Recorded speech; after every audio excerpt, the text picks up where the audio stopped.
రాష్ట్రంలో కాంగ్రెస్ రాక్షస పాలనకు చర్మగీతం పాడేందుకు సైనికులుగా పార్టీ శ్రేణులు పోరాడాలని ఎంఎన్సీఎల్ నియోజకవర్గ BRS party incharge Kaushik Hari అన్నారు. శనివారం వేంపల్లిలో జరిగిన పార్టీ సమావేశానికి ఆయన హాజరై మాట్లాడారు. కేసీఆర్ నాయకత్వంలో మరొకసారి ప్రభుత్వం వస్తుందని పార్టీ శ్రేణులు సభ్యత నమోదులో చురుగ్గా పాల్గొనాలని ఆయన అన్నారు. కాంగ్రెస్ మోసాలను ప్రజలకు వివరించాలని అన్నారు. ఈ కార్యక్రమంలో పెద్ద సంఖ్యలో నాయకులు కార్యకర్తలు పాల్గొన్నారు.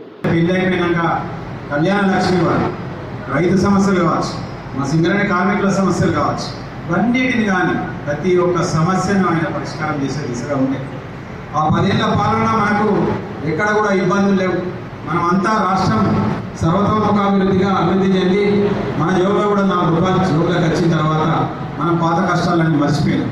మళ్ళా ఎన్నికలు వచ్చినాయి, అనేక మోసం మాటలు కాంగ్రెస్ చెప్పింది.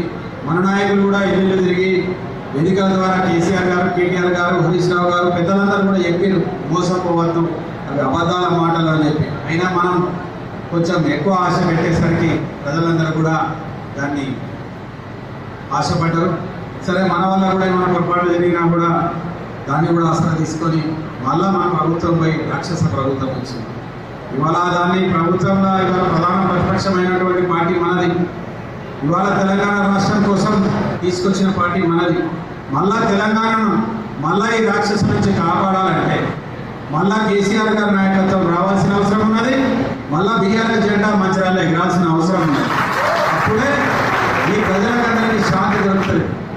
ప్రజల కోసం పనిచేస్తున్నటువంటి రాజకీయ పార్టీ మనది. ఏ రాజకీయ పార్టీ అయినా ప్రజల కోసం పనిచేస్తుంది. కానీ నికాస్గా ప్రజల కోసం, వాళ్ళ సంక్షేమం, వాళ్ళ సౌకర్యం కోసమే పుట్టినటువంటి పార్టీ మనది. ఖచ్చితంగా మనందరి మీద బాధ్యత ఉన్నది. మనందరికీ ఎంత ఇబ్బందులైనా, మనకెంత నష్టమైనా, మనని శారీరక హింస జరిగినా, కేసులైనా దేనికి కూడా విరవకుండా ఇవాళ బీఆర్ఎస్ పార్టీ పట్టుకొని మీరందరూ ఉండడం వల్లనే రేపు మళ్ళొకసారి 2 ఏళ్ల తర్వాత ఖచ్చితంగా కేసీఆర్ గారు ముఖ్యమంత్రి జరగడం అన్నది సత్యమది. మనం ఇప్పుడే రాసి పెట్టుకోవచ్చు. ప్రజలందరూ నోట్ అదే ఉన్నది, అదే జరుగుతుంది. రేపు మంచిర్యాలలో కూడా బీఆర్ఎస్ జెండా ఖచ్చితంగా మీ అందరి ఆధ్వర్యంలో జరుగుతుంది. వాళ్ళు చెప్పిన నారదాసు లక్ష్మణరావు గారు చాలా బాగా చెప్పిండ్రు. ఆయన అనేక విషయాల మీద ఎస్ఐఆర్, ఇంతకుముందు ఎస్ఐఆర్ గురించి ఎవరైనా స్పెషల్ వచ్చి చెప్పారు కావచ్చు.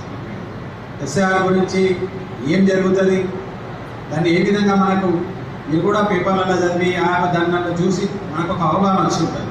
ఇవాళ మా గోదావరిగా చూసుకున్నాం, మంచిర్యాలలో చూసుకున్నాం, వివిధ ప్రాంతాలకు వెళ్ళి వచ్చి మనం సెటిల్ అవుతాం. మంచిర్యాలలో ఓటు ఉంటుంది, ఇంకో ప్రాంతంలో ఓటు ఉంటుంది.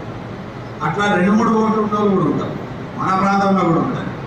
ఇవన్నీ మనం సరి చూసుకుంటాం. కొన్ని కార్పొరేషన్లలో, కొన్ని కౌన్సిలర్లకు ఈ డబుల్ ఓటు ఉండడం వల్ల నష్టం కూడా జరుగుతుంది. కొంతమందికి అవి సరి చేయడం వల్ల లాభం కూడా జరుగుతుంది. కాకపోతే అసలు మన ఓటు పోకుండా చూసుకోవాల్సిన బాధ్యత మనందరి మీద ఉన్నది, ఎస్ఆర్ మీద. అందుకోసమే మనము బూత్కి ఒక్కరు ఇచ్చేది, బూత్ లెవెల్ ఏజెంట్. మనం దాన్ని ఖచ్చితంగా అవసరం ఉన్నది. ట్రైనింగ్ క్లాస్ దానికి కూడా పెడతారు. మనము ఇప్పుడే ఎస్ఆర్ వస్తుంది, ఇప్పుడే సభ్యత్వం వస్తుంది కాబట్టి కోఆర్డినేషన్లో పెట్టుకుంటా ఉన్నాం. ఇది మనం అవేర్నెస్గా ఉండాల్సిన అవసరం ఉన్నది, జాగ్రత్తగా ఉండాల్సిన అవసరం ఉంది. ఫస్ట్ మన ఓట్లు పోకుండా చూసుకోవాలి, అది ప్రధానం. మనం మందికి సాయం చేయబోయి మన మనుగుతా కష్టమైంది, అదొకటి. అదేవిధంగా సభ్యత్వం కోసం వాళ్ళు క్లియర్గా చెప్పడం జరిగింది. వాళ్ళు అదే చెప్పింది ఏంటి, మనకి ఇంకా ట్రైనింగ్ క్లాసులు అయితే మా తర్వాత ఇది ఉంటుంది. ఇప్పుడు ఆల్రెడీ బూత్కి 2 మనం ఇన్ఛార్జ్గా పెట్టుకున్నాం, సభ్యులుగా పెట్టుకున్నాం. దాని తర్వాత మండలం సమన్వయకర్త వేసుకున్నాం. వీళ్ళందరికీ మొదట మాకు యాక్ట్ తయారైనాక మాకు ట్రైనింగ్ అవుతుంది. దాని తర్వాత జిల్లా పార్టీ ఆఫీస్కి వచ్చిన తర్వాత ఇక్కడ ప్రతి కాన్స్టిట్యూన్సీకి ఒక రోజు అందరికీ ట్రైనింగ్ క్లాస్ అయిన తర్వాత మనకు చెప్పడానికి ఐటీ నిపుణుడు వస్తాడు, ఆయన కూడా ట్రైన్ అయ్యి వస్తాడు. యాప్ ఎట్లా వాడాలి, ఏ విధంగా సభ్యత్వం చేయాలి, ఏ పార్టీకైనా ఏ దానికైనా మనకు ఫస్ట్ కావాల్సింది ఓటు ఉండాలి. ఓటు తర్వాత మనం మన పార్టీకి సభ్యత్వం చేసుకోవాలి. సభ్యత్వం అనేది మ్యాండేట్. మనం ఇల్లు తిరగాల్సిందే, సభ్యత్వం చేసుకోవాల్సిందే. అందులో తెలంగాణలో ఏముంటుందంటే ఒకసారి ఒక పార్టీకి సభ్యత్వం ఇచ్చిన తర్వాత ఆయన బాండావర్ అయి ఉంటాడు. నేను దానికి రాసిన ఆయన ఇంకో దానికి ఓను అంటాడా అన్నాడు. సో విధిగా మనం సభ్యత్వం చేసి పెట్టుకుంటే మనం ఆయనను ఓనర్షిప్ తీసుకున్నట్టు. ఇంటింటికి ఎన్ని సభ్యత్వం చేసుకొని న్యాయంగా చేసుకుంటే ఎవరైనా కానీ బీఆర్ఎస్ సభ్యత్వం ఎప్పుడు వస్తుందా, ఎప్పుడు తీసుకుందామా అని ఎదురు చూస్తూ ఉన్నారు. ఒక జాతరలాగా సభ్యత్వ కార్యక్రమాలు జరుగుతాయి, మీరు చూడండి. మీరు ఎక్కడ పోయినా కానీ బీఆర్ఎస్ వాళ్ళు వచ్చినట్టే కూర్చి మిమ్మల్ని